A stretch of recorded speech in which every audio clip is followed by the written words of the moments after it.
ये mobile phone silent पे कर सकते हो। अभी बीच में कुछ भूल जाना है।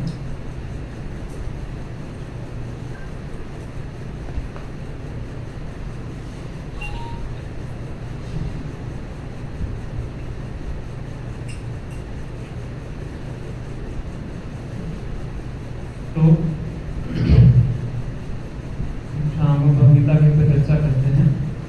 तो पहले अगर आपको कोई सवाल है या किसी विषय के बारे में आप सुनना चाहते हैं तो आप पूछ सकते हैं, उसको हम चर्चा करना शुरू कर सकते हैं। विश्वास डगमगाए तो क्या करें? विश्वास डगमगाए तो क्या करें? किस चीज़ से विश्वास? मतलब कि पहले भी मैंने आपसे पूछा है ये सवाल कि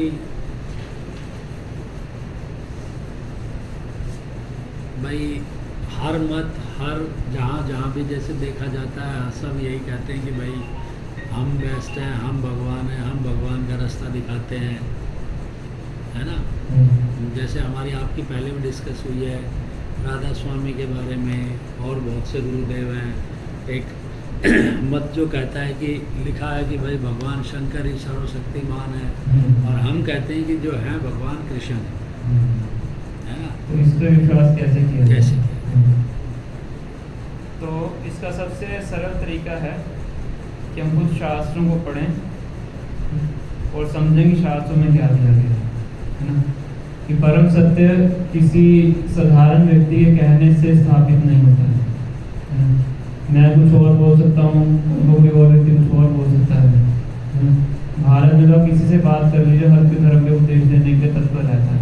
शास्त्र कौन से? मुझे शास्त्र बहुत सारे हैं जैसे ना। शास्त्र बहुत सारे हैं, तो इसीलिए कुछ ऐसे शास्त्र हैं जिनको भगवान ने हमारे सामने निष्कर्ष के रूप में प्रस्तुत किया है।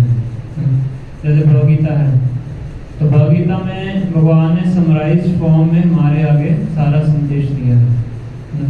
तो भगवगीता के महात्म्य में जो आदि शंकराचार्य हैं उन्होंने 8 श्लोक लिखे हैं, उसको गीता महात्म्य में से जाना जाता है। तो उसके अंतिम श्लोक में, अंतिम है 7वां श्लोक है, उसमें बताते हैं सर्व उपनिषदो गावो लोका गोपालनंदना पार्थो वत्सा सुधीर भोक्ता दुग्धम गीतामृतम। यानी सर्व उपनिषदो गावो, जितने भी हमारे उपनिषद हैं, 108 उपनिषद हैं, तो अगर इन सारे उपनिषदों को हमें गाय से कंपेयर करें, गाओ मतलब गाय, सर्व उपनिषदो गाओ, दोग्धा गोपाल नंदन, जो दोजी होता है ना, दोजी उसको दोग्धा बोलते हैं। तो दूध निकालने वाला कौन है? गोपाल नंदन। वहाँ का नाम गोपाल है। नंद महाराज भी गोपाल थे, तो गोपाल के नंदन मतलब भगवान श्री कृष्ण है ना। सारे उपनिषद क्या है? गाय के समान है। उस गाय का दूध निकालने वाले कौन है? भगवान श्री कृष्ण है। पार्थो वत्सा, तो गाय अपना दूध अच्छे तरीके से तभी देती है जब उसके सामने उसके बछड़े को रखा जाता है, तभी उसके स्तन में दूध आता है ना। तो गीता के संदेश को हमारे तक पहुंचाने के लिए कौन सहायक बनते हैं? अर्जुन है ना। तो अर्जुन क्या है?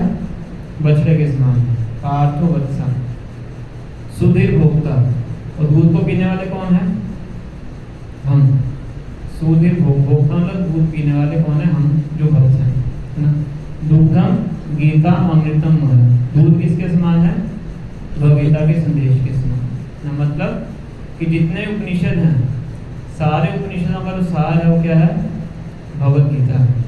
और उसको किसने हमें दिया है? भगवान श्री कृष्ण ने दिया है। किसके माध्यम से दिया है? अर्जुन के माध्यम से दिया है। तो सारे शास्त्र पढ़ने का अगर सामर्थ्य हमारे अंदर नहीं है, जो कि नहीं है, कलयुग के अंदर ये संभव नहीं है कि हम सारे शास्त्रों को पढ़ सकें, इसलिए भगवान ने ब्रीफ में हमारे आगे भगवगीता को दिया कि ठीक है, सारे शास्त्र नहीं पढ़ सकते, कम से कम 700 श्लोक पढ़ लो। इन 700 श्लोकों को पढ़ के क्या प्राप्त हो जाएगा? जो सारे उपनिषदों का सार है वो आपको ये 700 श्लोक जो भगवगीता है उसको पढ़ के प्राप्त हो जाएगा। तो भगवगीता में भगवान ने बिल्कुल सटीक रूप से बताया है कौन परम सत्य है। भगवान 7वें अध्याय में बताते हैं, मतः प्रत्रम न अन्य किंचित अस्ति धनंजय मयि सर्वमिदं प्रोक्तम सूत्रे मणिगणानि। मता परत्रम न अन्य, मेरे ऊपर और कोई परम सत्य नहीं है। स्पष्ट रूप से बता रहे हैं, मता परत्रम नान्यत् किंचित, कहीं भी किंचित अस्ति धनंजय, मयि सर्वम इदं प्रोतम सूत्रे मणि गणाय, सब कुछ मेरे ऊपर ही टिका हुआ है। उदाहरण भी देते हैं, जैसे ये माला है, ये माला किसके ऊपर टिकी है? धागे के ऊपर, है ना। उस धागे के ऊपर मोती लटकाए हुए हैं, अगर धागा गायब हो जाए तो मोती गिर जाएंगे, सब गिर जाएंगे। इस प्रकार से भगवान कहते सारी सृष्टि मेरे ऊपर टिकी हुई है, जैसे एक माला के मोती सारे एक सूत्र के ऊपर टिके हुए, सूत्रे मणि गणा की हुई। इसी प्रकार से पर धागा, माला के अंदर धागा दिखता नहीं है, पर मेन चीज धागा ही है। इस प्रकार से भगवान साधारण व्यक्ति को दिखते नहीं है, समझ में नहीं आते, है ना। पर हर वस्तु किसके ऊपर टिकी हुई है? हर वस्तु भगवान के ऊपर टिकी हुई है। तो ये हम प्रमाणिक शास्त्रों को पढ़ के हम समझ सकते हैं कि सत्य क्या है, सत्य क्या नहीं है ना। आजकल समाज में बहुत सी किताबें हैं, है ना, और अधिकांशतः किताबें लोग अपने मन गढ़ंत ज्ञान से लिखते हैं। तो कुछ भी पढ़े हम, कुछ भी समझे, सबसे पहले देखना चाहिए वो ज्ञान कौन दे रहा है। साधारण व्यक्ति कोई ज्ञान नहीं दे सकता, है ना, ज्ञान वही है। इसलिए गोपाल ने गीता का नाम क्या रखा है?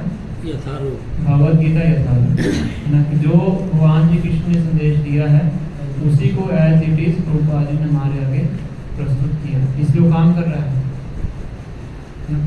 तो इसे शास्त्रों के माध्यम से हमें समझना चाहिए, और जितना हम शास्त्रों को पढ़ते हैं उतनी श्रद्धा हमारी विकसित होती है। अगर हमने शास्त्र पढ़े नहीं है तो फिर क्या था, कोई भी व्यक्ति आगे हम बहका सकता है।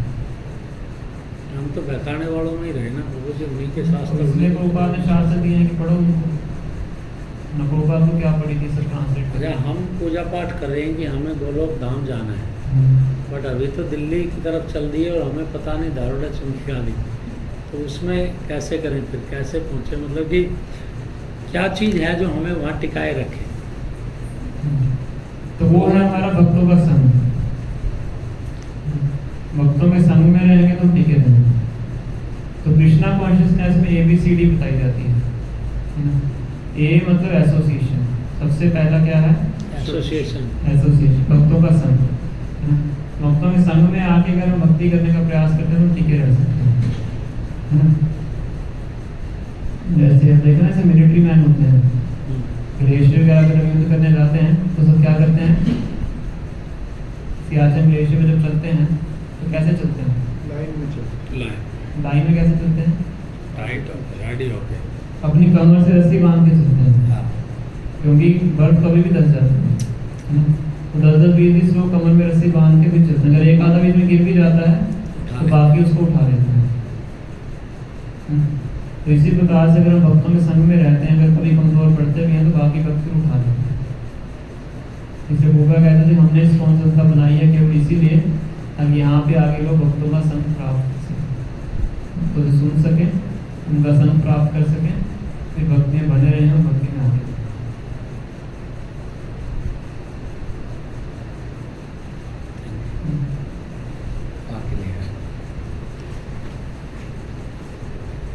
और प्रश्न है किसी का?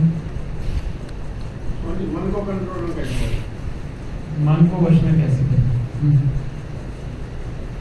तो मन को वश में करना तो बहुत कठिन है। अर्जुन भगवद्गीता के 6वें अध्याय में भगवान को कहते हैं, चंचलम ही मना कृष्णा परमार्थी बलवदृढ़म तस्य अहम निग्रहम मने वायु एवं धर्तव्यम्। अर्जुन जैसे योद्धा क्या बोल रहे हैं? चंचलम ही मना कृष्णा, कि हे कृष्ण मेरा मन क्या है? चंचल, वो चंचल है। चंचलम ही मना कृष्णा परमार्थी बलवद दृढ़म, है ना।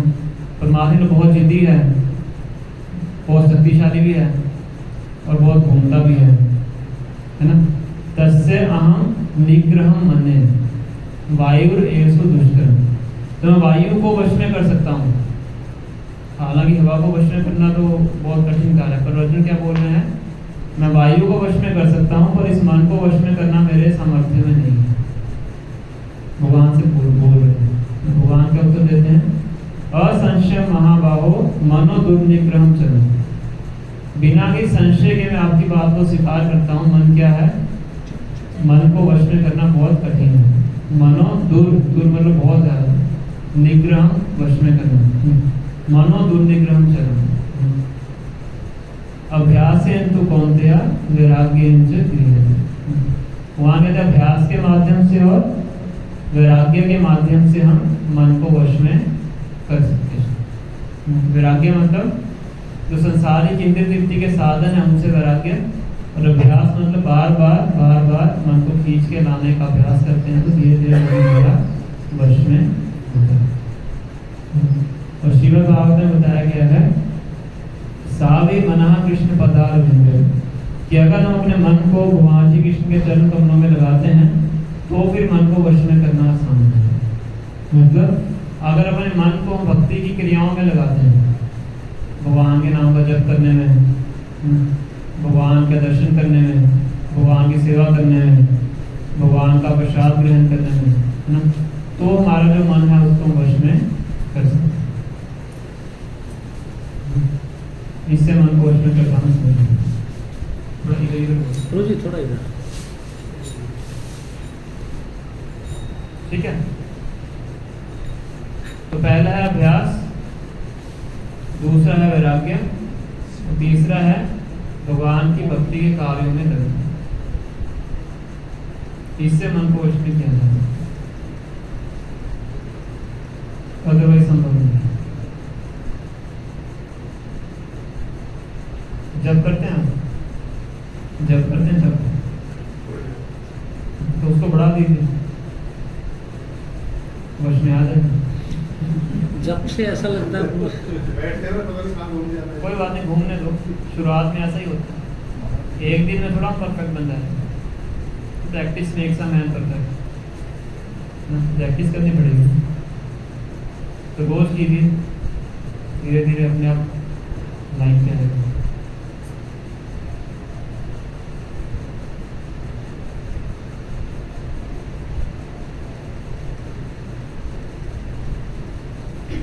और किसी का प्रश्न है?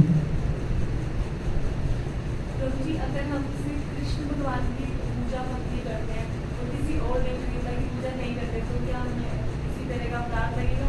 इस लोग बोलते हैं, मुझे ही बोलते हैं, जैसे मैं अगर नवरात्रि कुछ भी होता है तो मेरा ध्यान इसी पे रहता है, कृष्ण भगवान की तरफ ना, मेरा मन नहीं लग पाता। मैं सबकी पूजा पाठ करती हूँ, माता रानी की, मेरे सब करती हूँ, जो ध्यान कृष्ण की तरफ रहता है वो और देवी देवता की तरफ नहीं रहता, तो क्या इसका अपराध लगता है?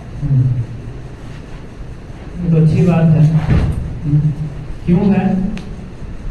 अगर हम पेड़ की जड़ में पानी डाल रहे हैं तो क्या पेड़ की फूल पत्तियों में पानी डालने की आवश्यकता है? नहीं। क्यों? जड़ से सब जगह, जड़ से पानी सब जगह पे चला जाता है ना। तो इसी तरह से पूरी सृष्टि के जो मूल है वो कौन है? कृष्ण है। नहीं, ब्रह्मा जी स्वयं बोलते हैं ईश्वर परम कृष्ण सच्चिदानंद विग्रह अनादि राजे गोविंदा सर्व कारण कारण। तो अगर हम भगवान श्री कृष्ण की भक्ति में लगे हैं तो बाकी और कुछ करने की आवश्यकता नहीं है। इसका मतलब ये नहीं है कि हम बाकी सबको डिसरिस्पेक्ट करते हैं, ऐसा नहीं है। रिस्पेक्ट हम सबकी करते हैं, और अगर हम भगवान श्री कृष्ण की भक्ति में लगे हैं तो अपने आप में क्या है? पर्याप्त है, और उससे बाकी सब और ज़्यादा संतुष्ट होते हैं। शिव जी स्वयं पार्वती देवी को बोलते हैं आराधना नाम सर्वेशाम विष्णु आराधना परम तस्मात् परत्रम देवी तदिया नाम समर्चन। कि जितने प्रकार की आराधना है उन सब में सर्वश्रेष्ठ क्या है? विष्णु भगवान की, मतलब कृष्ण विष्णु एक ही है, उनकी आराधना है। स्वयं शिव जी बोल रहे हैं और स्वयं ब्रह्मा जी बोल रहे हैं। तो एक ब्रह्मा जी के बाद नारद मुनि आते हैं, भागवतम के प्रथम स्कंद में इसका विवरण आता है। तो नारद मुनि देखते हैं ब्रह्मा जी समाधि में बैठे हुए हैं, तो नारद मुनि से प्रश्न पूछते हैं। नारद मुनि क्या प्रचारक हैं, तो जानबूझ के ऐसे प्रश्न पूछना ताकि लोगों को सही ज्ञान प्राप्त हो सके।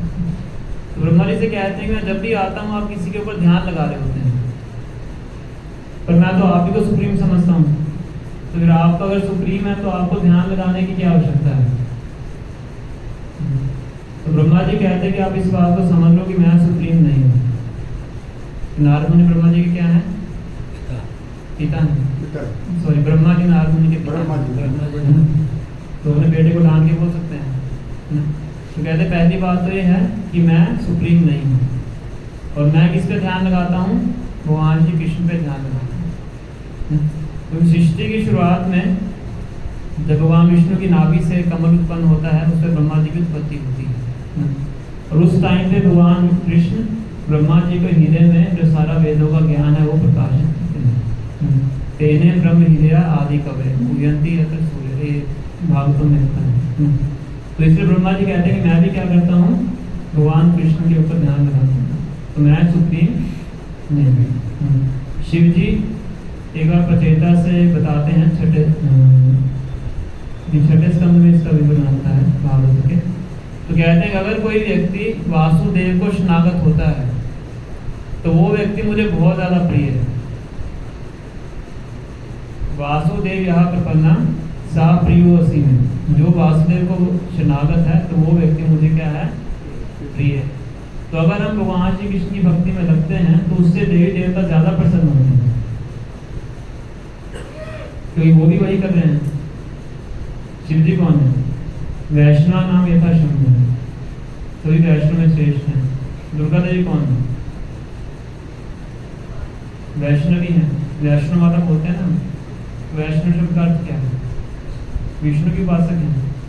तो ब्रह्मा जी दुर्गा देवी के बारे में बताते हैं ब्रह्म संहिता में, सृष्टि स्थिति साधन प्रलय शक्ति रेखा छाये व यस्य भुवनानि बिभर्ति दुर्गा। दुर्गा क्या है?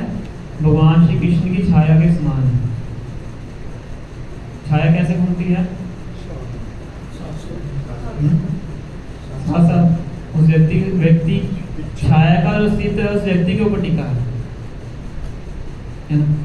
तो इसी प्रकार से जो भगवान श्री कृष्ण आदेश देते हैं उस प्रकार से जो दुर्गा देवी वो कार्य करती है। भगवान कहते हैं भवितम दैवी एष गुणमयी मम माया दुरत्य, ये मेरी शक्ति है दुर्गा देवी। तो अगर हम भगवान श्री कृष्ण की भक्ति में लगे हैं, उसका अर्थ क्या है? बाकी सभी देवी देवताओं की पूजा अपने आप ही स्वतः ही हो जाती है। और ऐसा नहीं कि वो किसी से नाराज रहेंगे, वो ज्यादा प्रसन्न होते हैं। अगर कोई उनकी वर्शिप करता है, भगवान कृष्ण की नहीं करता, तो उससे ज्यादा प्रसन्न नहीं होते हैं। भागवतम में एक कथा आती है कि एक जड़ भरत नाम के भक्त थे। तो बहुत उच्च कोटि के भक्त थे। वो किसी से नाम कुछ बातचीत करते थे, वो दिखने में ऐसा लगता था बिल्कुल जड़ है। जैसे जड़ होता है ना, ये माइक जड़ है, इसको नहीं हिलाओ तो ऐसे ही रहेगा, और जहाँ चाहो इसको हिला सकते हो, तो जड़ है। हम जड़ नहीं है, हमारे अंदर इच्छा है, अपने अनुसार अपने शरीर को हम इधर उधर कर सकते हैं। तो जड़ भरत नाम उनका इसी प्रकार से बना था कि बिल्कुल जड़ की तरह रहते थे। जहाँ बैठे बैठे रहेंगे, वहीं पे बैठ के भगवान को मनन करते रहते हैं। इसने खाने को दे दिया तो खा लेंगे, नहीं दिया तो नहीं खाएंगे, इस तरह से रहते हैं। तो वे जानबूझ के इस तरह से व्यवहार करते थे ताकि लोग उनके ध्यान में उनको तंग ना करें। तो ऐसे ही और खेत के अंदर बैठे होते हैं, उनके भाई उनको खेत में छोड़ देते थे कि आप घर में तो कुछ करना नहीं है, खेत में बैठ के खेत की रखवाली कर लेना, तो वहीं बैठे रहते थे। तो एक बार कुछ जो काली के उपासक थे, उन्होंने देखा कि ये कैसा व्यक्ति बैठा हुआ है, तो उनको काली पूजा करने के लिए, बलि देने के लिए कोई व्यक्ति चाहिए था। तो बड़ा उपयुक्त व्यक्ति है, ऐसा ही व्यक्ति चाहिए। तो उसको उठा के ले जाते हैं जड़ भरत को, और कुछ प्रतिकार भी नहीं करते, तो पूरा भगवान के ऊपर आश्रित है। भगवान ने बचाना हो तो बचाएंगे, नहीं बचाना हो नहीं बचाएंगे, तो चले जाते हैं। तो उनका तरीका होता है, पहले बहुत अच्छे से खिलाते पिलाते थे, फिर उनको मारने के लिए उस जो मंडप बनाया होता है वहाँ पे रखते हैं। तो मारने वाले होते हैं, तो सामने काली देवी की डीटी होती है, मूर्ति होती है, तो मूर्ति ब्लास्ट हो जाती है, वहाँ से काली देवी निकल आती है। तो उसी खप्पर से जितने भी उनके उपासक होते हैं सबको मार देती है, अपने ही वर्शिपर्स को, अपने उपासकों को मार देती है। कौन? काली देवी। क्यों मारती है? क्योंकि वैष्णव को मारने जा रही है, खुद वैष्णवी है, वो कैसे सहन कर सकती है? ये श्रीमद् भागवतम के आई थिंक मुझे स्कंद याद नहीं आ रहा, उसमें पांचवें स्कंद में घटना आती है। तो देवी देवता उस व्यक्ति से ज्यादा प्रसन्न होते हैं जो व्यक्ति भगवान श्री कृष्ण की भक्ति में लगता है। तो जो भी वो चाहता है उसका सहयोग करते हैं सारे देवी देवता।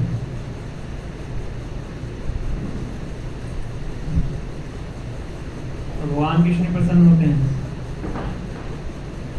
जो सीधा डायरेक्टली उनकी भक्ति में लगता है।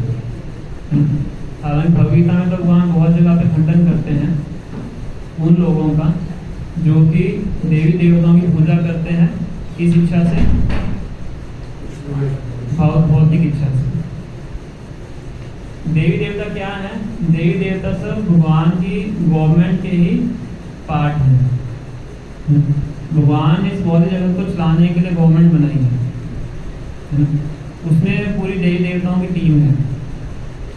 जैसे इंद्रदेव हैं, वो क्या करते हैं? वर्षा के अधिष्ठाता हैं। अग्निदेव हैं, वरुण देव पानी के अधिष्ठाता हैं। इस प्रकार से सबके अपने अपने डिपार्टमेंट हैं। तो भगवान को ही सहयोग देने के लिए भगवान ने सब देवी देवताओं को नियुक्त किया हुआ है ना। पर अगर कोई व्यक्ति भौतिक इच्छा से उनके पास जाता है तो उसका खंडन भगवान करते हैं। भगवान 7वें अध्याय के 20वें श्लोक में बताते हैं, कामैः सैसर हित ज्ञाना प्रपद्यन्ते अन्य देवता तम तम नियम आस्थाया प्रकृत्या नियतास्य। कामैः सैसर हित ज्ञाना, हित ज्ञाना मतलब जिनका ज्ञान कामों की इच्छाओं से हर लिया गया, वो लोग क्या करते हैं? प्रपद्यन्ते अन्य देवता, बाकी देवी देवताओं को जाके शरणागत होते हैं। इसलिए कामों की इच्छाओं में, मुझे ये चाहिए, मुझे ये चाहिए, ये दीजिए, वो दीजिए, ये इच्छा पूरी कर दो तो ये करूँगा, ना ये इच्छा कर दो तो ये कर दूंगा। ये तो व्यापार है, ये भक्ति नहीं है ना। व्यापार 2 रुपये दो तो मुझे सामान दो, है ना, तो मैं ये करूँगा, 10 रुपये चढ़ाऊँगा, वो 1 लाख का लॉट लगनी चाहिए। नवरात्रों में हलवा बांटूंगा तो ये प्राप्त होना चाहिए। समझ रहे हैं? तो इस मानसिकता का भगवान खंडन करते हैं। भगवान देवी देवताओं का खंडन नहीं करते हैं। उनका खंडन कैसे कर सकते हैं? उन्हीं के भक्त हैं देवी देवता। पर जो लोग उनके पास भौतिक इच्छा से जाते हैं उस मानसिकता का भगवान खंडन करते हैं।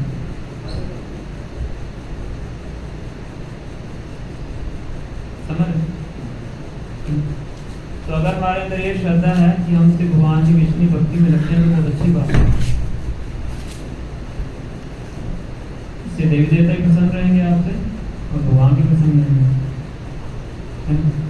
देवी देवताओं के पास असुर भी जाते हैं। एक वृकासुर नाम के असुर थे, तो बहुत कड़ी तपस्या करते हैं शिव जी को प्रसन्न करने के लिए। शिव जी आते नहीं कि शिव जी को भी ऐसे लोग पसंद नहीं है, तो क्या करते हैं? अपना मांस काट के यज्ञ में डालना शुरू कर देते हैं। तो शिव जी कहते बड़ा पागल व्यक्ति है, तो जाके इसका काम जल्दी से खत्म कर दो, जो मांगता है पूरा करके खत्म कर। तो आते हैं उसके आगे, तो कहते हैं कि मुझे वर चाहिए कि जिसके सर पे मैं हाथ रखूं उसका सर ब्लास्ट हो जाए। देखिए, इसका नाम था वृकासुर। उनके 10वें स्कंद में कथा होती है।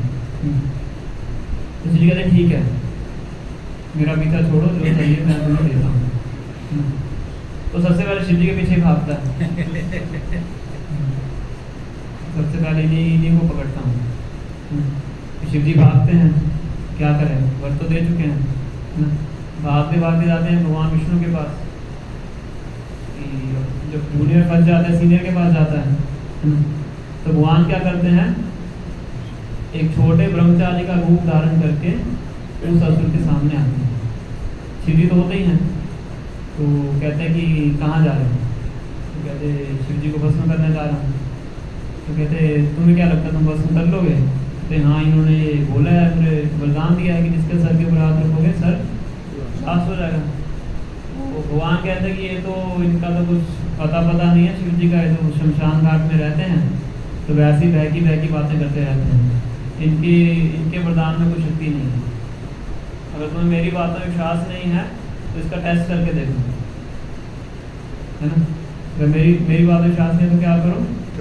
तो अपने सर के ऊपर हाथ रख के टेस्ट करके देखो, है ना। भगवान की तो माया ऐसी है, सब किसी को मोहित कर देती है। तो वो असुर क्या करता है? अपने सर पे हाथ रखता है, उसका सर पूरा ब्लास्ट हो जाता है। शिव जी को बचाते हैं भगवान। देवी देवताओं को भी लोग पसंद नहीं है, तो उनके पास कामों की इच्छाओं से आते हैं।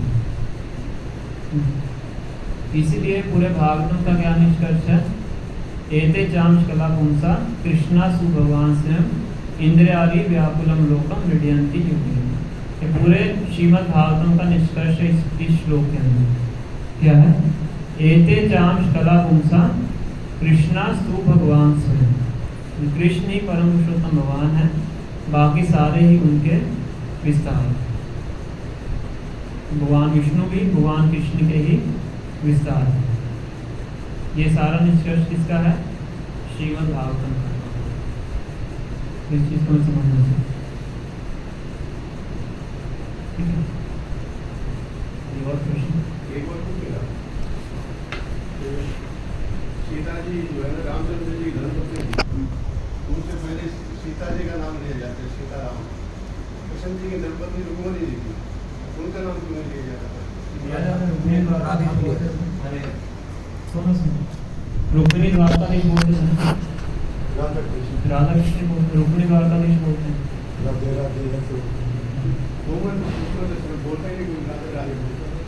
हाँ, तो नॉर्मली हम जो नाम लेते हैं, नॉर्मली हम जो नाम लेते हैं वो भगवान वृंदावन कृष्ण का नाम लेते हैं, राधा कृष्ण बोलते हैं ना।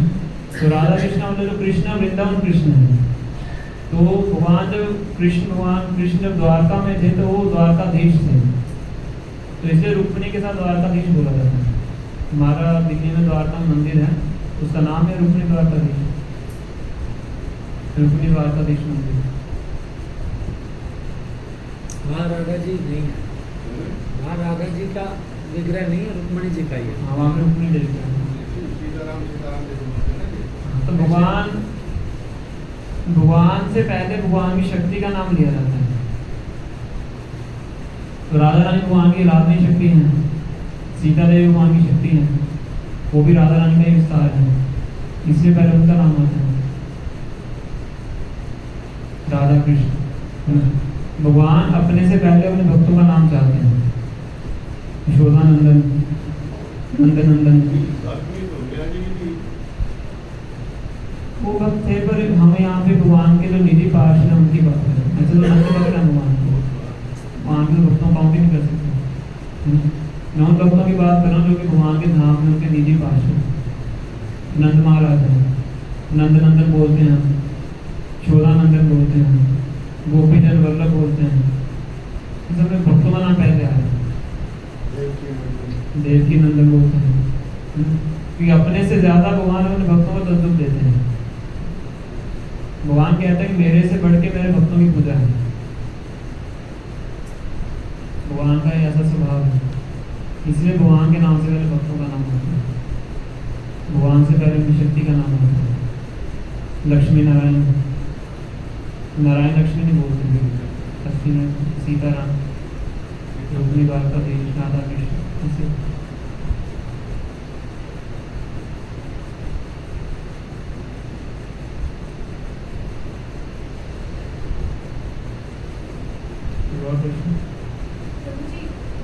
एक तरफ कहते हैं कि भगवान भाव का भूखा है ना, और एक तरफ जैसे हम आज की जनरेशन के हम बच्चे तो हम लोग देखते हैं वृंदावन जाते हैं, खाटू श्याम जाते हैं, वैसे कोई लोग अपनी इच्छा पूर्ति के लिए नंगे बैठ जा रहे हैं या लेट के जा रहे हैं। तो हमें देख के लगता है हम लोग जैसे भक्ति का इतना ज्ञान करेंगे कि इतना तो पता है कि भगवान सिर्फ भाव का भूखा होता है, और बहुत से लोग व्रत रखते हैं, बहुत भूखा रहते हैं, बहुत कुछ करते हैं, अपने आप को पीड़ा देते हैं। तो क्या इस तरह से भगवान खुश होते हैं अपने भक्तों को इस तरह देखकर? क्या उनके मन पे क्यों ये चीज़ आती है कि हम लोग अगर लेट के जाएंगे तो हमारी इच्छा पूर्ति हो जाएगी? अब वो इतने अच्छे भक्त होने के बावजूद भी ऐसा क्यों करते हैं, अपने आप को कष्ट देते हैं? तो पहला तो ये है कि जो भक्ति है वो शास्त्रों के अनुसार की जाती है। भक्ति को हम अपने मन गढ़ तरीके से नहीं कर सकते, है ना। भक्ति कैसे करनी है वो हमें जो आचार्य कहना वो बताते हैं, है ना। पहला तो ये है, इसलिए इस्कॉन के अंदर कोई भी एक्टिविटी देखते हैं सब शास्त्रों के अनुसार है ना। और दूसरा ये है, शास्त्र में ये भी बताया गया है, अकामा सर्वकामो वा मोक्ष कामा उदाहरणी तीव्र भक्ति योगे ना ये जय पुरुषम परम, है ना। कि अगर आपके अंदर बहुत सी इच्छाएं हैं, आपके अंदर कोई भी इच्छा नहीं है, अगर आपके अंदर मोक्ष की इच्छा भी है, तभी भी क्या करो, आप भगवान श्री कृष्ण के पास ही हो। क्योंकि अगर इच्छा प्राप्ति करने के लिए भी आए हो तो धीरे धीरे इच्छा पूरी होने के बाद आपका हृदय क्या हो जाएगा, शुद्ध हो जाएगा। फिर आपके हृदय से ये भौतिक इच्छाएं समाप्त हो सकती हैं। कहीं और जाओगे इच्छा पूरी करने के लिए तो वहां पे आपकी इच्छाएं पूरी हो भी सकती हैं, नहीं भी हो सकती, पर आपका हृदय शुद्ध नहीं होता है। पर अगर हम भगवान के पास आते हैं तो क्या होता है, अगर हमारी इच्छा ठीक है तो भगवान पूरा भी कर सकते हैं, और साथ में हमारा जो हृदय है उसको भी भगवान क्या करते हैं, शुद्ध करते हैं। जैसे ध्रुव महाराज का केस है। ध्रुव महाराज को उनकी जो सौतेली माता होती है, पिता की गोद में बैठने से मना कर देती है। उत्तानपाद, उनके पिताजी का नाम था उत्तानपाद, राजा थे। उनकी दो पत्नियां थी, सुनीति और सुरुचि। सुरुचि के पुत्र थे उत्तम, सुनीति के पुत्र थे ध्रुव। तो राजा सुरुचि से ज्यादा प्रेम करते थे, और सुनीति हालांकि बड़ी रानी थी, उसके ऊपर ज्यादा ध्यान नहीं देते। तो एक बार उनकी गोद में सुरुचि का पुत्र उत्तम बैठा होता है, तो ध्रुव महाराज के अंदर भी इच्छा होती है मैं पिताजी गोद में बैठूं, तो बिठा लेते हैं। तो सुरुचि आके उनको जबरदस्ती नीचे खींच के नीचे उतार देती है। तो मेरा पुत्र नहीं है तो तुझे राजा की गोद में बैठने का हक नहीं है। तो बहुत कटु वचन बोलती हैं, हालांकि 5 साल के बच्चे होते हैं। तो रोते हुए जाते हैं अपनी माता के पास, सुनीति माता के पास। तो सुनीति भक्त होती हैं, तो उनको बहुत अच्छी शिक्षा देती हैं। तो कहते हैं कि अगर तुम्हें अपनी इच्छाएं पूरी करनी है तो भगवान विष्णु से जाके मांगो। तो कहते हैं भगवान विष्णु कहाँ रहते हैं, जंगल में रहते हैं। तो रात को ही ध्रुव महाराज अकेले ही राजपाट छोड़ के, राजमहल छोड़ के जंगल में चले जाते हैं। जंगल में क्षत्रिय थे, क्षत्रिय के अंदर तो वैसी दृढ़ता होती है। तो जाते हैं जंगल में, तो नारद मुनि देखते हैं छोटा सा बालक है जंगल में जा रहा है, तो उसके सामने आके खड़े हो जाते हैं।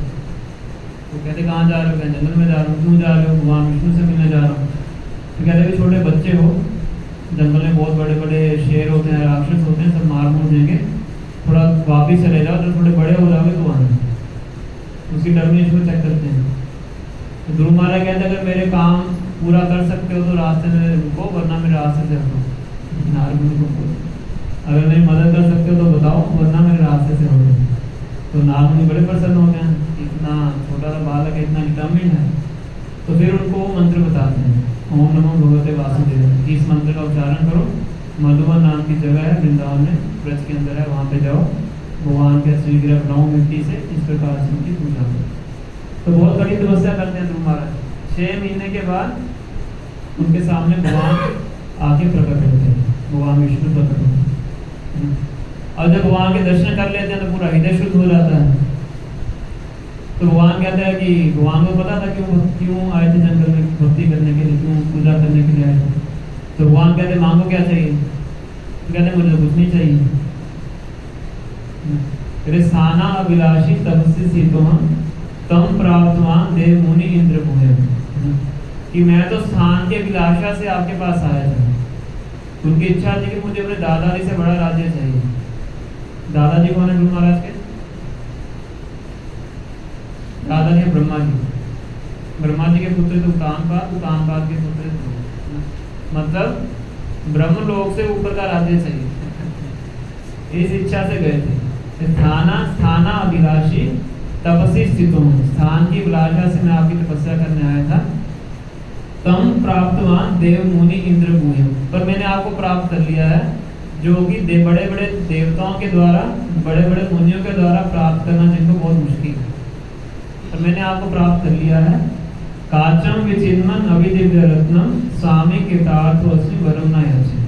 तो मैं तो कुछ कांच के टुकड़े, टूटे हुए टुकड़ों के पीछे भाग रहा था, पर मुझे तो दिव्य रत्न प्राप्त हो गया है ना। तो इसलिए मैं पूरा संतुष्ट हो चुका हूँ, मुझे आपसे किसी प्रकार के वरदान की इच्छा नहीं है। कौन बोल रहे हैं? कितनी उम्र है उनकी? 5 साल। सोचिए आप, है ना। तो कैसे हुआ? क्योंकि सही जगह पे गए, भगवान के पास गए, सही जगह पे गए, तो भगवान की भक्ति करते करते धीरे धीरे उनके हृदय से सारी जितनी भौतिक इच्छाएं थी सारी खत्म हो। पर भगवान ने फिर ऐसा नहीं कि नहीं दिया, भगवान ने फिर भी उनको ध्रुव प्लैनेट दिया जो कि ब्रह्मलोक से भी ऊपर है, जिसको हम पोल स्टार के रूप में जानते हैं, वो ध्रुव प्लैनेट है। तो उस प्लैनेट का कभी भी नाश नहीं होता है। ब्रह्मलोक तो फिर भी ब्रह्मा जी के 100 साल के खत्म हो जाता है, ध्रुव प्लैनेट कभी भी खत्म नहीं होता, ब्रह्मा जी के लोक से ही ऊपर है। तो भगवान ने इच्छा भी पूरी की और साथ में उनका हृदय भी शुद्ध किया। तो इस तरीके से ऐसा होता है। तो जो लोग ऐसा कार्य करते हैं, दंडोत परिक्रमा करते हैं, वृंदावन आप देखोगे, है ना, तो हालांकि शुद्ध भक्ति नहीं है, टॉप मोस्ट भक्ति नहीं है, पर फिर भी वो सही जगह पे हैं। धीरे धीरे ऐसा करते रहेंगे तो हृदय उनका पूरा शुद्ध हो जाएगा, फिर दोबारा उनके हृदय में भौतिक इच्छा नहीं होगी। हालांकि भगवान उस व्यक्ति से ज्यादा प्रसन्न होते हैं जो बिना किसी इच्छा से उनके पास आता है।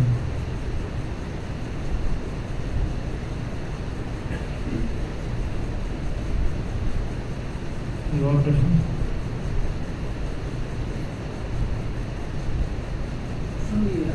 जैसे मान लीजिए गीता जो है इसका उपदेश कितने समय तक दिया था अर्जुन को, फिर ये 700 श्लोक कैसे हो गए?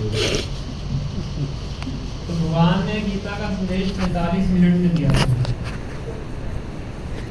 45 मिनट।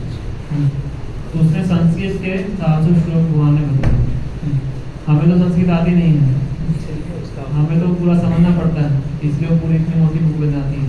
इसमें तात्पर्य भी है, अनुवाद भी है, वर्ड टू वर्ड मीनिंग भी है। वैसे संस्कृत लिखोगे तो इतनी सी बुक बनती है, तो 45 मिनट 4 मिनट। हमसे तो फिर भी तो ज़्यादा समय लगता है, पर जो संस्कृत है वो देव भाषा है, कंसाइज लैंग्वेज है, वो भगवान कुछ भी कर सकते हैं।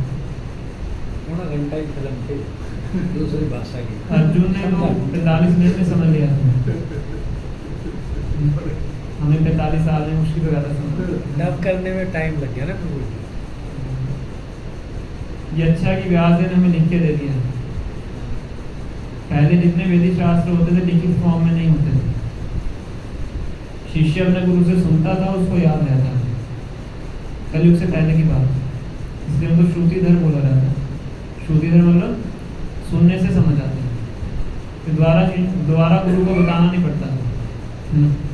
फिर जब कलयुग की शुरुआत होने वाली थी तो व्यास जी ने देखा कि कलयुग में जो लोग आने वाले हैं बहुत ही स्पेशल लोग हैं।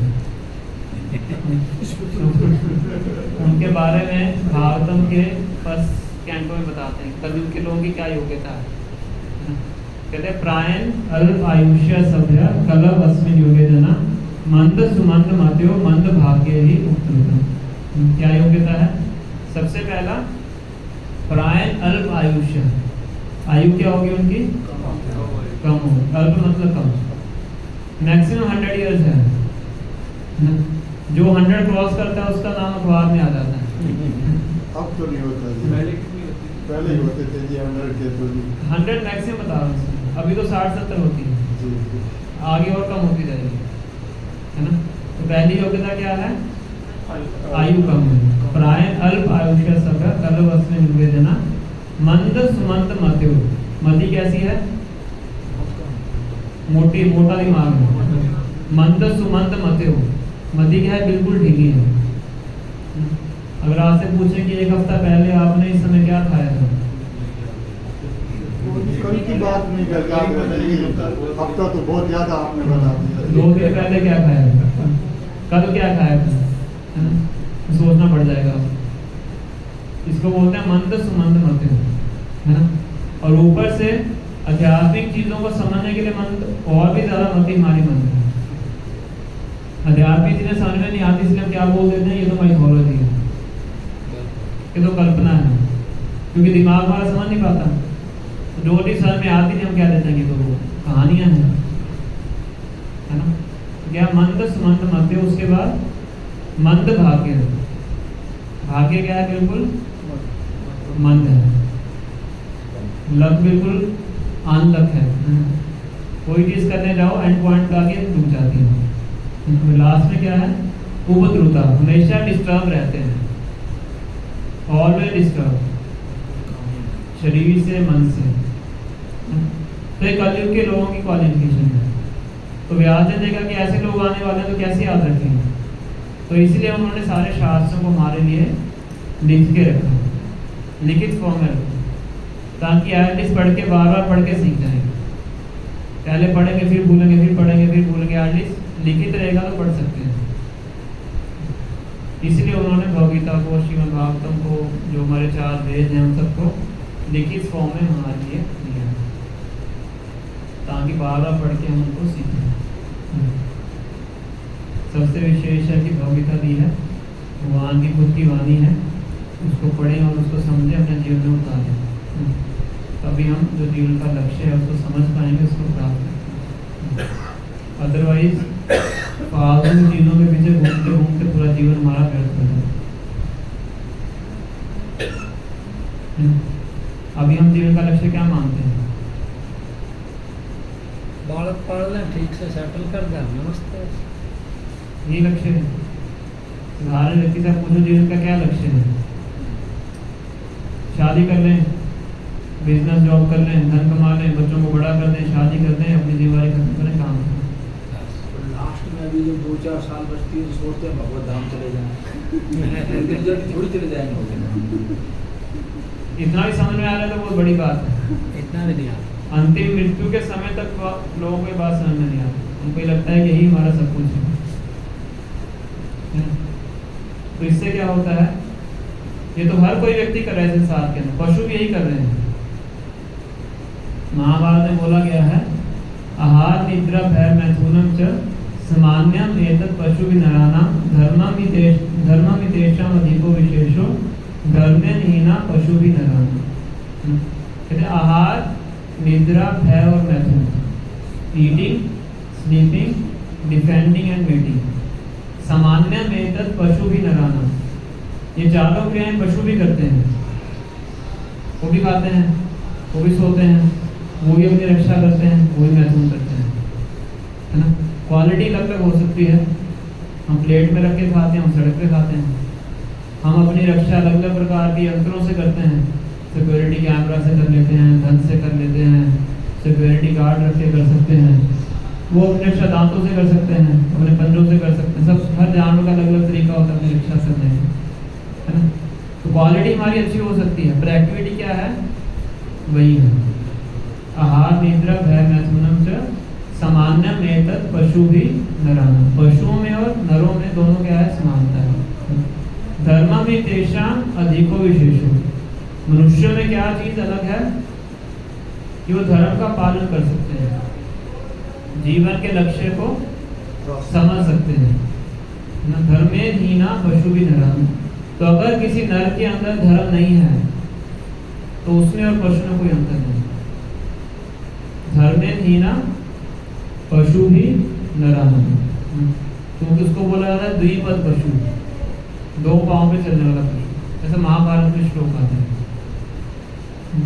तो अगर मनुष्य जीवन प्राप्त हुआ है तो हमारे अंदर ये जिज्ञासा होनी चाहिए कि जीवन का लक्ष्य क्या है, मैं कौन हूँ, कहाँ से आया हूँ, क्यों आया हूँ, क्या मेरा रहने का उद्देश्य है, क्या मेरा जीने का उद्देश्य है, क्या यहाँ पर जो समस्या है इनका छुटकारा हो सकता है, इसके बिना भी कोई जीवन है कि नहीं। तो ये प्रश्न एक सामान्य मनुष्य, समझदार मनुष्य के अंदर आने चाहिए, इनका उत्तर ढूंढने का प्रयास करना चाहिए। इसलिए जो हमारा वेदांत सूत्र है उसका सबसे पहला सूत्र यही है, अर्थात ब्रह्म जिज्ञासा, कि अभी आपको मनुष्य जीवन प्राप्त हुआ है तभी आपको क्या करना चाहिए, ब्रह्म की जिज्ञासा करनी चाहिए, ये इंक्वायरी करनी चाहिए। हु एम आई, मैं कौन हूँ, ये संसार क्या है, तभी फिर हम मनुष्य के स्तर पे आते हैं। फिर जीवन का लक्ष्य समझने के बाद उस लक्ष्य को प्राप्त करने का प्रयास हमें करना चाहिए।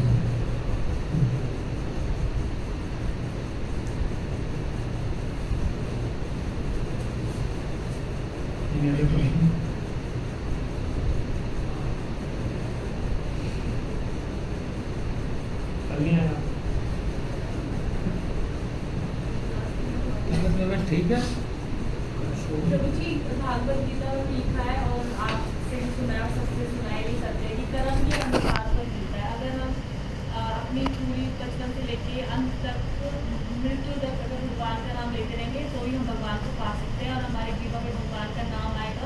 जब भी हमें भगवान लेने आएंगे या भगवान धाम जाएंगे, तो पूतना है, पूतना एक राक्षसी है, उसने पूरा जीवन अपना भगवान से नफरत भी की। उसने कंस के कहने पर वो कृष्ण भगवान की वो करने मतलब वध करने के लिए गई, लेकिन फिर भी जब उसको चिता मतलब मृत्यु की शैया पे गई तो सुगंध आई और वो भगवत धाम भी गई। तो ऐसा क्यों? तो पूतना की कथा भागवतम के 10वें स्कंद में आती है। पूतना एक राक्षसी थी, खेचड़ी बोलते हैं उसको। तो कंस उनको भेजते हैं भगवान कृष्ण का वध करने के लिए, है ना। क्योंकि कंस को पता लग गया था कि मेरा जो देवकी की 8वीं संतान है, मेरा वध कर जिसके माध्यम से मेरा वध होगा वो पैदा हो चुकी है ना। तो उसके मिनिस्टर्स ने उसको बोला कि अगर संतान पैदा हुई और मतलब 5-6 दिन ही में उसको पैदा हुआ, तो हम क्या करते हैं, जितने भी हमारे राज्य में 5-6 साल की उम्र के बच्चे हैं सबको हम मरवा देते हैं, सब खत्म हो जाएगा, है ना। तो इसके लिए कंस पूतना नाम की एक राक्षसी को बुलाते हैं। तो ये राक्षसी क्या करते हैं, अपने स्तनों के ऊपर जहर लगा के जाती है ना, कि इसको मैं छोटे बच्चों को दूध वैसे ही पिलाते हैं, माता दूध पिलाती है ना, कि इससे मैं उसको दूध पिलाऊंगी, उसको जहर लग जाएगी, उसकी मृत्यु हो जाएगी। तो जाती है नंद भवन के अंदर जाती है, तो बहुत सुंदर रूप धारण करके जाती है, बहुत सुंदर स्त्री बन जाती है, एक हाथ में कमल का फूल पकड़ लेती है। तो नंद के व्रज के अंदर सब बड़े सरल भक्त हैं, तो उनको लगता है कि लक्ष्मी देवी आई है, हाथ में कमल भी पकड़ा हुआ है, तुम्हारे जो हमारे लाला हैं उसको दूध पिलाने आई है, उसको उसका सौभाग्य का उदय हो जाएगा, लक्ष्मी देवी आई है। तो कोई रोकता नहीं, सीधा अंदर चली जाती है, भगवान को उठाती है, अपने स्तन पे मुंह लगाती है। तो भगवान को पता था कौन है, तो भगवान क्या करते हैं, उसका पूरा जीवन जो प्राण वायु होती है उसको खींच के उसको वहीं पे उसकी मृत्यु हो जाती है, अपने पूरे असली रूप में आ जाती है। 8 मील लंबा उसका शरीर होता है, 8 मील पूरा भागवत में इसका पूरा तो फिर जो व्रजवासी होते हैं उसके शरीर को काट काट के टुकड़े करके उसको जलाते हैं, है ना।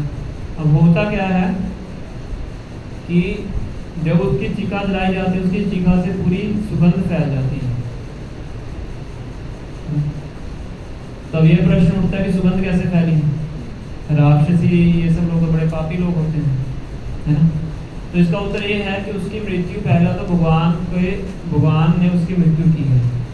तो भगवान श्री कृष्ण के हाथों से जिसकी मृत्यु होती है उसको मोक्ष प्राप्त होता है ना, क्योंकि भगवान क्या है, एब्सोल्यूट है, भगवान के अंदर तो ईर्ष्या द्वेष बिल्कुल भी नहीं है। तो उनका किसी को रक्षा देना या किसी का जीवन लेना दोनों एक ही समान है ना। तो जितने भी असुर भगवान ने व्रज के अंदर मारे हैं, सभी असुर भगवान के धाम को वापस चले गए। ये भगवान श्री कृष्ण की विशेषता है।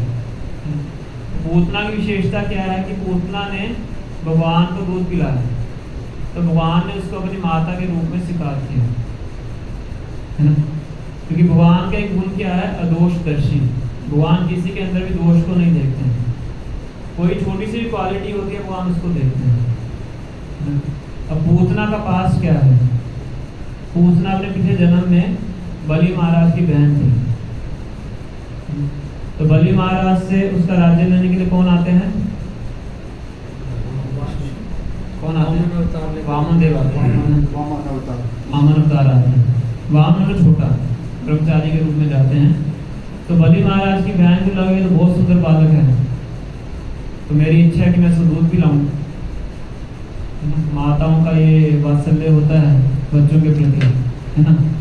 तो वामन देव तो वैसे ही भगवान है, वो इतने सुंदर थे कि उनको लगा कि इसको तो मेरा अपने बेटे के रूप में मैं इसको चाहती हूँ। तो उनके मन में इच्छा क्या आई कि इसको मैं दूध पिलाऊं, है ना। फिर बाद में क्या होता है, वामन देव क्या बन जाते हैं, त्रिविक्रम बन जाते हैं। त्रिविक्रम मतलब 3 पाँव में पूरे ब्रह्मांड को नाप लेते हैं, और बलि महाराज से सब कुछ छीन लेते हैं। तो कहते हैं कि इसने ऐसा किया, जी करते हैं इसको जहर देके मार दो। सेम वही बलि महाराज की बहन। तो दोनों इच्छाएं की उसने, तो दोनों इच्छाएं पूरी करनी है। तो अगले जन्म में पूतना बन के आती है ना, दूध भी पिलाती है, जहर भी पिलाती है ना। पर क्योंकि भगवान के लिए एक माता की भूमिका निभाती है, इसलिए भगवान उनको अपने धाम के अंदर माता के रोल में स्वीकार कर देते हैं। बाकी असुरों का भगवान वध करते हैं तो उनको ब्रह्म ज्योति ही मिल पाती है, हर कोई भगवान के नाम नहीं जाता है। तो उतना विशेष बात यह थी कि वो एक तरह से उसने भगवान को अपनी मदर का रोल प्ले किया। इसका पूरा श्लोक आता है इसके अंदर, अहो बकी स्तन का पूतम, बकी मतलब बकासुर की बहन, इसका भाई का नाम बकासुर था, पूतना के भाई, पूतना के पति। भगवान के नाम में जाके धात्री, धात्री मतलब भगवान के नर्स के रूप में सिखाते हैं। ततो धात्री उचितम ततो अन्यम कम्बा दयालु शरणम मुझे। तो ऐसे दयालु भगवान श्री कृष्ण की शरण कब प्राप्त करूंगा, जिनको पूतना नाम की राक्षसी स्तनपान करके जहर खिलाने आई थी, पर भगवान ने उसको अपने धाम के अंदर नर्स के रूप में भी स्वीकार कर लिया। ये भगवान का गुण है कि भगवान हमेशा अच्छी क्वालिटीज को ग्रहण करते हैं, बुरी क्वालिटीज को इग्नोर करते हैं। हम क्या करते हैं, हम उल्टा करते हैं, दूसरों के दोषों को स्वीकार करते हैं, गुणों को हम छोड़ देते हैं। भगवान की स्थिति क्या है, हमारी स्थिति क्या है, उसको हम समझ सकते हैं। पर भक्ति करके धीरे धीरे हम इन गुणों को अपने अंदर विकसित करते हैं। तो फिर ये तो प्रभु जी सभी भगवत धाम को चले गए, उनमें जैसे कंस है, रावण है, क्योंकि जैसे रावण था वो तो बार बार राम ही राम बोलता था युद्ध के समय में, और ऐसे ही कंस जो है वो भी हमेशा कृष्ण ही कृष्ण रटता था, उसके दिल में यही था कि मैंने कृष्ण को मारना है। तो क्या वो भगवत धाम को नहीं गए होंगे? तो अच्छा प्रश्न है। तो कंस के लिए बताया जाता है, कंस हमेशा कृष्ण भावना भावित रहता था, भगवान के जन्म से पहले से 24 घंटे उनके दिमाग में भगवान ही घूमते थे।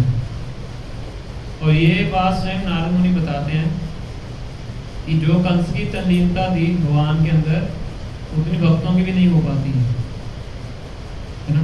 पर उसकी जो इंटेंशन थी वो भगवान के फेवरेबल नहीं थी।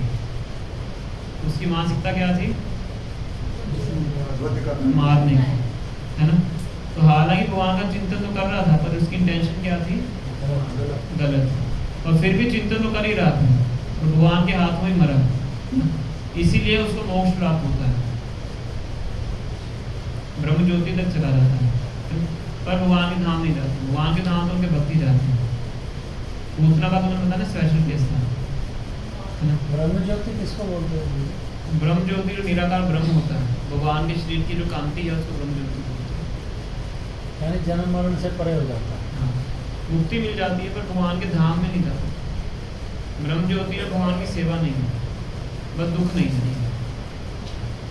और रही बात रावण की, तो जो मुक्ति देने वाला पार्ट है वो केवल भगवान श्री कृष्ण के ऊपर लागू होता है, कोई और भगवान का अवतार मुक्ति नहीं दे सकता इस तरीके से। भगवान विष्णु ने बहुत से असुरों को मारा है, तो उनकी मुक्ति नहीं होती। काल ने भी था, काल ने भी भगवान विष्णु ने मारा था, वही अगले जन्म में कंस बन जाता है।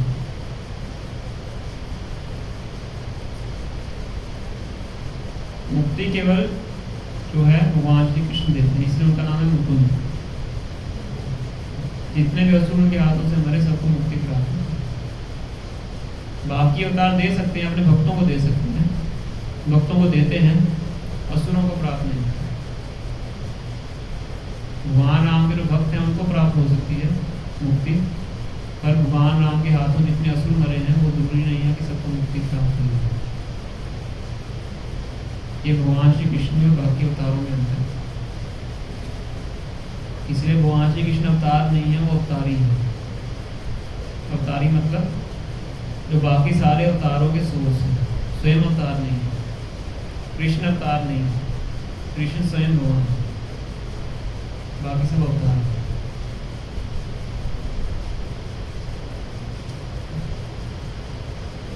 वेद व्यास जी ने जैसे जो लिखे हैं शास्त्र, उनमें गीता, भागवत गीता, भागवतम, उपनिषद और वेद प्रभु जी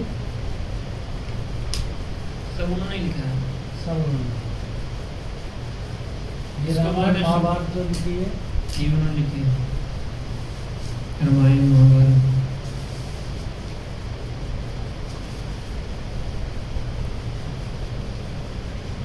एक होते हैं श्रुति, एक होते हैं स्मृति। शास्त्रों की दो कैटेगरीज हैं। श्रुति वो है जो कि व्यास देव ने एज इट इज जो भगवान ने उनको बताया उस प्रकार से लिखी। व्यास देव भगवान का ही अवतार है। स्मृति है कि जो बाकी आचार्यों ने लिखी है। स्मृति और श्रुति जो हमारे चार वेदांत आते हैं श्रुति में आते हैं। इस तरह से उपनिषद हैं, ये सब श्रुति के अंदर।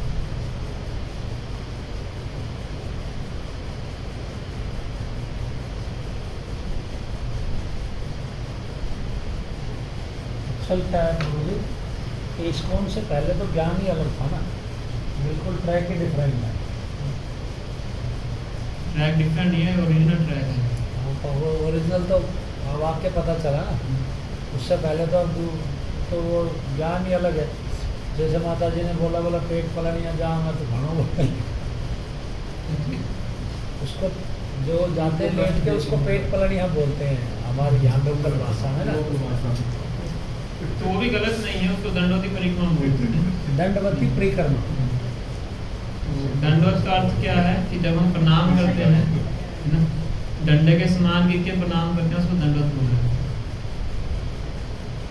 ये लेट कर प्रणाम, गिर के लेट के प्रणाम करते हैं, दंडवती परिक्रमा।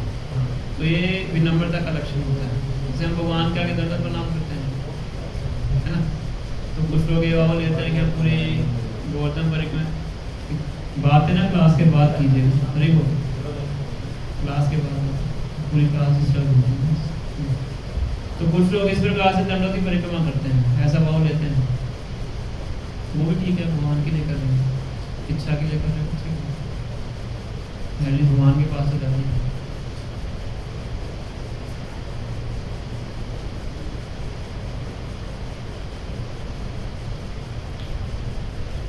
कोई और क्वेश्चन?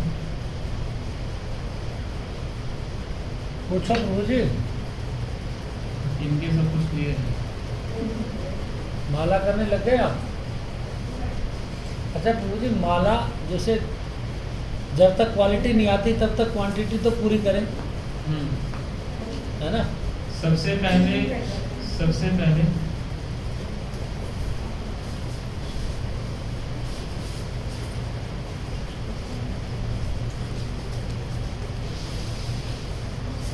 पहले हमारा फोकस होना चाहिए क्वांटिटी के ऊपर, है ना। अगर क्वांटिटी 16 हो गई तो 16 से ऊपर भी चलना चाहिए या क्वालिटी पे आ जाना चाहिए फिर? क्वालिटी पे भी आना, पहले 16 के बाद पहले क्वालिटी को हम अच्छे से मेंटेन करें। नहीं, जैसे 16 क्वांटिटी में हो गई, उसके बाद फिर क्वांटिटी मतलब एक तो क्या है कि हम बैठे हैं तो भी चल रहा है, ठीक है, बात करते करते भी चल रहा है। जो बहुत से लोग कहते हैं कि अंदर अंदर चलता रहता है, तो अंदर अंदर काउंटिंग से क्यों ना चले फिर, है ना। तो गिनती भी चलती रहे, अंदर अंदर भी चलता रहे, बाहर भी चलता रहे, तो वो तो होगी क्वांटिटी। एक क्वालिटी की मतलब 100% कंसंट्रेशन के साथ बैठ के 16 तो हमें पहले बहुत ही पूरे ध्यान से करनी चाहिए कंसंट्रेशन के साथ। उसके ऊपर तो भी जितना हो सके वो तो उसका तो कोई लिमिट नहीं। और 16 एटलीस्ट जो रूपा जी ने बोला है उसको तो हमें फर्स्ट प्रायोरिटी के ऊपर पूरे ध्यान से करने का। बट अगर क्वालिटी नहीं भी आ पाती है तो क्वांटिटी करें या क्वालिटी पे ही ध्यान दें? फर्स्ट प्रायोरिटी क्वालिटी है, फिर भी जितना ज़्यादा हो सके उतना। प्रैक्टिस मेक्स मैन परफेक्ट, जितना प्रैक्टिस करेंगे उतना ज़्यादा परफेक्शन उसके अंदर। कई बार अंदर से यूँ लगता है तो ये तो बहम ही होगा।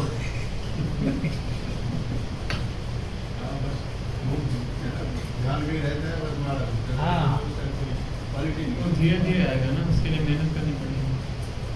कोई भी चीज़ बिना मेहनत के प्राप्त नहीं होती है, कोई चीज़ बिना मेहनत के प्राप्त नहीं होती।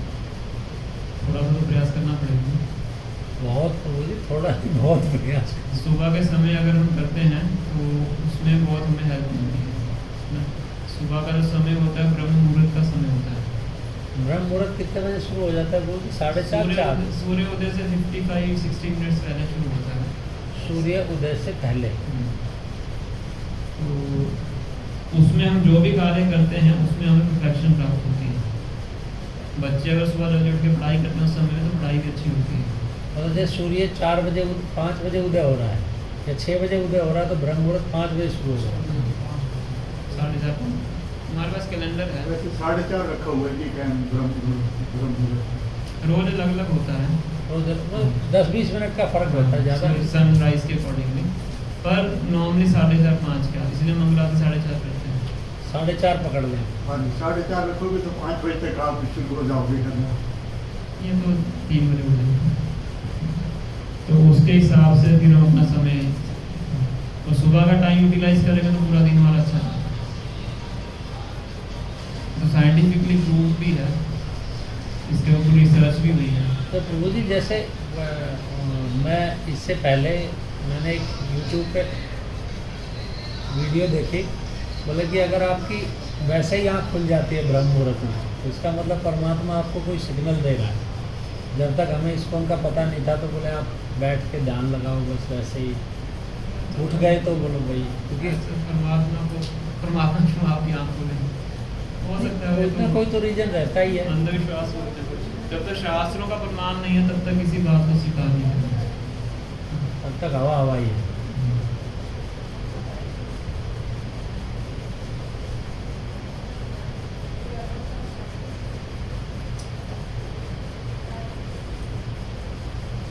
कोई और प्रश्न है किसी को?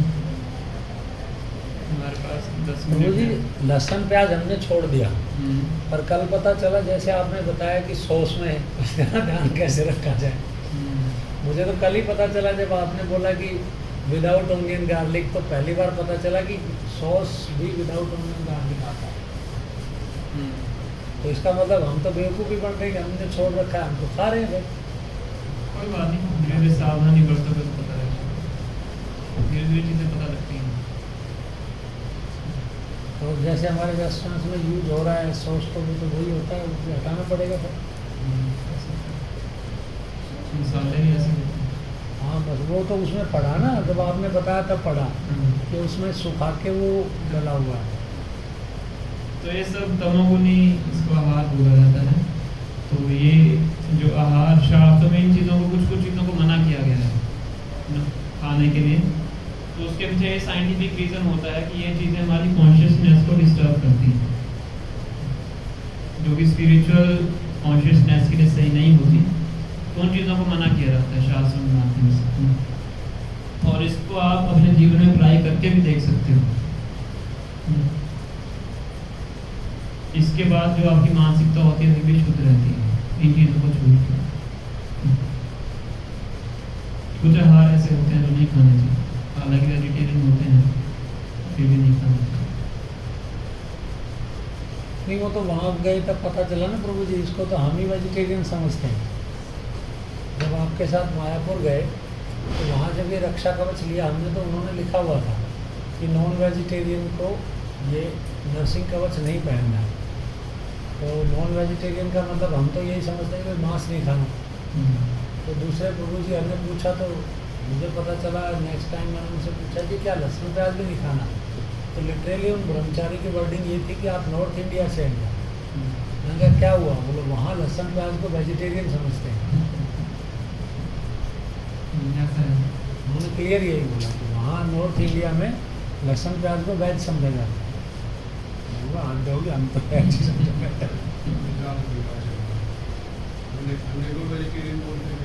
हाँ बोलते हैं ना, नहीं हम ये बोलते हैं इधर की, उधर साउथ साइड में वो चावल के साथ मछली खाते हैं, तो वो हमारी नज़र में कि मछली वेजिटेरियन है उनके लिए, और वो कहते नहीं। ऐसा सुना है, पता नहीं मैंने ऐसा सुना है कि उधर मछली को वेजिटेरियन माना जाता है। जल का फल बोलते हैं। जल का फल, जल का फल।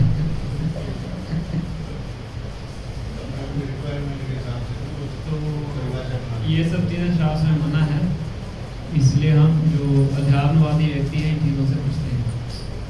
वो हमारे एक दोस्त थे, वो कहते थे बोला हिंदू धर्म में सबसे बड़ा पंगा यही है कि हम चीज़ को ना अपने हिसाब से मोल्ड कर लेते हैं कि अंडे में से बच्चा तो निकलेगा नहीं, तो ये तो वेज है, जैसे दूध वेज है वैसे ये दूध वेज।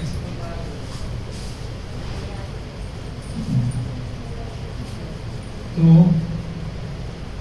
इस चीज़ का फिर हमें ध्यान रखना चाहिए, है ना?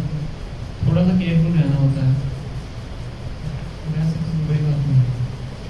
ये तो देखो ना, कल ही पता चला इतने दिन बाद कि ये भी पढ़ना पड़ेगा मसाले पे कि उसमें मिक्सिंग होना है।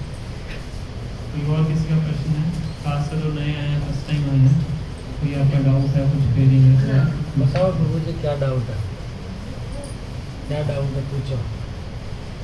क्लास खत्म होने के समय पे आए आप 10 मिनट बचे हैं, 5-50 मिनट, फिर भी अगर कोई आपका डाउट है, कुछ पूछना चाहते हैं।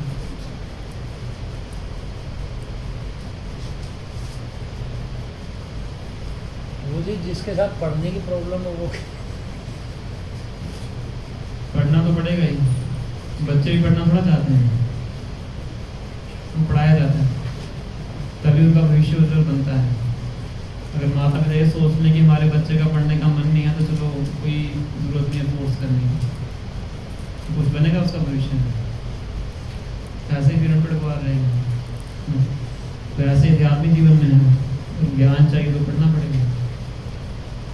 इसलिए सारे हमारे लिए इस चीज़ को सहन करने के लिए बड़ी सरल भाषा में लिखते हैं।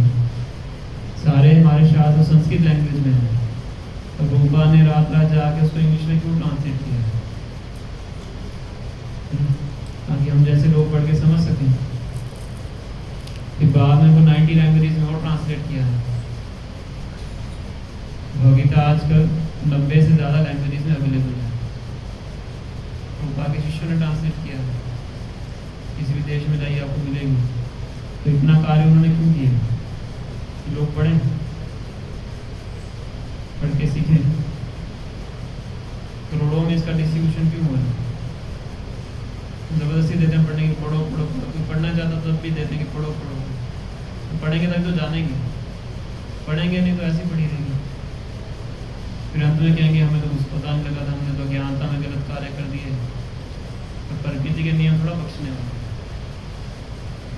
मेरे पास एक बंदा है प्रभु जी, हफ्ते पहले भागवत गीता एक कंपनी सेल करती है, सेल शॉप करके ना, नेटवर्क मार्केटिंग में 11,000 की भागवत गीता है, तो वो बांटते हैं। तो उन्होंने बताया मेरे को, जैसे डिस्काउंट के बारे में उनको पता चला, मैंने टीवी पे चला रखा था, तो ऐसे ही 4 नियम का जिक्र चल गया। जो देने आया था उसने बोला कि भाई मैंने ये पढ़ी है और मेरे को किसी ने नहीं कहा, बट इनमें से आपकी माला छोड़ के सारी चीज़ें मेरी अपने आप छूट गई। प्रभुपाद जी वाली पढ़ी नहीं, और थी प्रभुपाद जी के दिन तो उसमें तो गणेश जी की आरती थी, बाबा श्याम जी की आरती थी, बट बोला उसी से, मतलब मैंने इसको पढ़ा और मैंने जैसे दिया, वो कर तो बिजनेस रहे हैं, डिस्ट्रीब्यूट किया, पर उससे मेरे बाकी के 3 नियम जो है, जैसे शराब हो गया, वो सब बोला मेरा छूट। तो ये जो नियम है भक्ति के नियम नहीं है। ये नियम हमें पशु जीवन से मनुष्य जीवन तक लाने के लिए है, भक्ति उसके बाद शुरू होती है। इसलिए बहुत सी संस्थाएं भी हैं, बहुत सी जगह हैं, इन नियम के ऊपर फोकस करते, वो भी अच्छी बात है, हमें एटलीस्ट मोड गुणनेस तक लेके आते हैं, सत्व गुण तक लेके आते हैं। और भक्ति भी विशुद्ध सत्व की बात है, इसके बाद भक्ति शुरू होती है। भगवान के नामों का जप करना, भगवान की पूजा अर्चना करना, भगवान की सेवा करना, सब भक्ति की चीज़ें हैं। भक्ति के 64 अंग आप पढ़ोगे, उसमें कहीं लहसुन प्याज छोड़ने का जिक्र नहीं आता। तो इसको तो माना जाता है कि इतना तो व्यक्ति करेगा ही, इसको बताने की आवश्यकता नहीं है, वो इस चीज़ को मानते हैं। ये तो अंडरस्टूड है कि ये तो, हाँ ये तो करेगा ही, तभी मनुष्य है।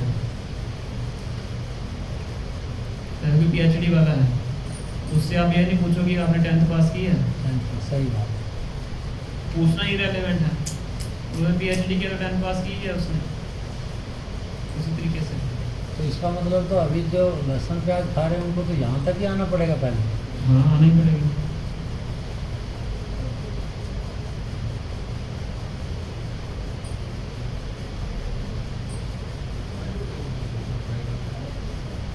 कोई और प्रश्न है किसी का, कोई डाउट है?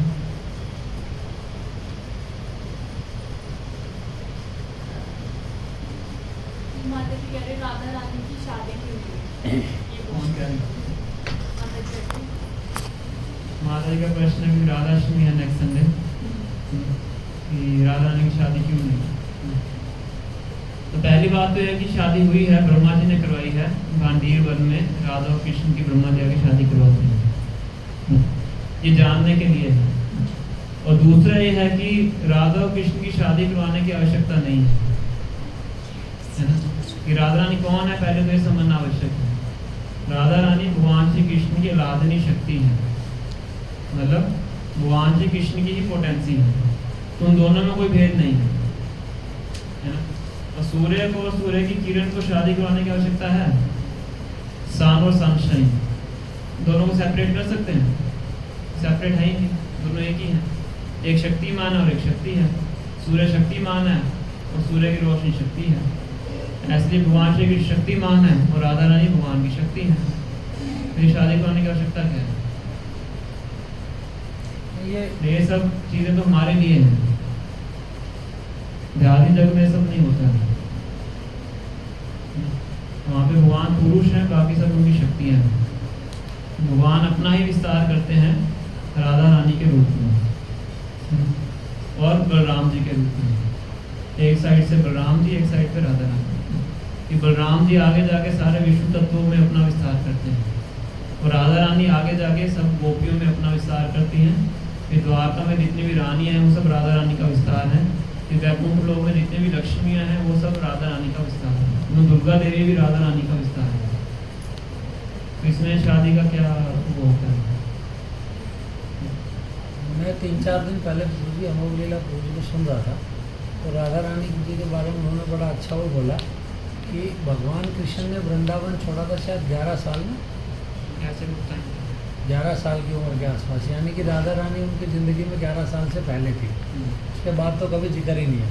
अब 11 साल के बच्चे की शादी, वो भी एक बहुत से कारण हैं। मैं तो एक आपको तथ्य बता रहा हूँ, है ना। फिर भी सामान्य लोगों के लिए ब्रह्मा जी ने ये तो आके, कलयुग के लोगों का सवाल नहीं रहा। भगवान को पता है आगे कैसे लोग आने वाले हैं। हाँ। फिर भी ब्रह्मा जी ने राधा और कृष्ण की भांडीर वन एक जगह है, वहाँ पे आके ब्रह्मा जी स्वयं राधा और कृष्ण की शादी कर दी। हालांकि आवश्यकता नहीं, वो तो इंसेपरेबल है। एक लीला करने के लिए, ड्रामा प्ले करने के लिए अलग अलग प्रकार के रोल होते हैं।